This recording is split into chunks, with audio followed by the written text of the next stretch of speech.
Miami nag-iinit after 1-4 sa pagsimula ng season.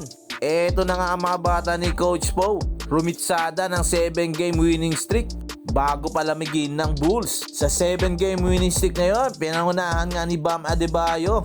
Umaverage nga ito ng 23 points, 11 rebounds at 87% naman sa free throw line at 53% sa field. 78% na kanyang mga tira ay mula sa dunk at 44% naman ay mula sa mga mid-range. Kaboom! Gumawa pa ito ng triple-double laban sa Lakers. Tumaas din ang scoring production ng Heat, 111 points pag nananalo sila.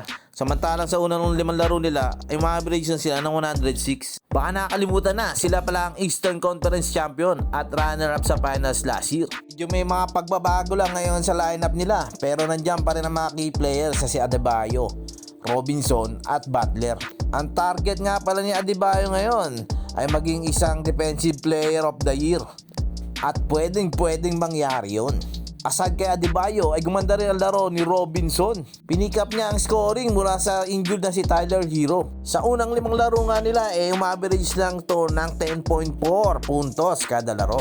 Ngunit sa 7-game winning streak nga nito ay tinaasan niya ang output niya, 17 puntos na kada laro.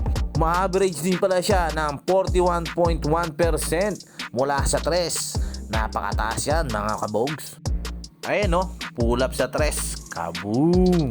Aside nga pala sa specialty na ito sa 3, tinaas nga rin niya ang pag-finish niya sa basket. At dahil nga doon, mag-aalangan yung defender kung pupull up nga ba to sa 3 o isasalaksak niya. Isa pa, sa gumaganda na ang laro ay walang iba kundi si Jimmy Buckets Butler. Ang ever-reliable leader ng Heat umi-score na ulit ng malakasan. Gumawa nga ito ng 36 points at 32 laban sa Brooklyn at Hornets. Ngunit yung kalaban nga nila yung Bulls medyo nagmadali ito para sa potential game-winning basket. Naputol tuloy ang 7-game winning streak nila.